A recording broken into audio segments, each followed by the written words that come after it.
Welcome to Chillin' 101. We hope this video helps. In this video, I will explain how to connect your Honda HR-V Bluetooth. First, make sure your vehicle is safely parked. On your HR-V's display, tap the phone button. Then, select Connect New Device from the menu. This prepares your car to search for new devices. Next, you'll need to enable Bluetooth on your mobile phone. Keep your phone close to the vehicle for the best connection. This initial step is crucial for a smooth setup. Now that your HR-V is ready, grab your phone. Go into your phone settings and turn on Bluetooth, making sure it's discoverable. Your HR-V's screen should then show a list of available devices. Find and select your phone's name from this list.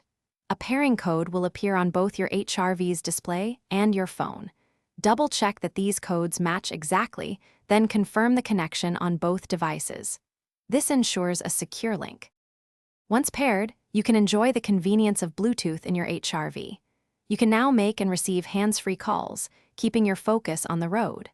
Simply use the steering wheel controls or the touchscreen to manage your calls.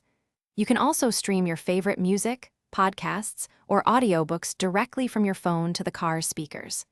The system allows you to browse your phone's contacts and view recent calls right on the display. It's designed for seamless integration. Sometimes, you might encounter a small hiccup. If your phone isn't connecting, try restarting both your mobile device and your HR-V's infotainment system. Another helpful tip is to delete any old or unused Bluetooth pairings from both your phone and the car. This can often clear up connection problems. Remember, a strong, stable connection enhances your driving experience. Also, for those looking to simplify their daily routine, check out the link in the description for some great deals, including those fantastic leak-proof meal prep containers. Thanks for watching.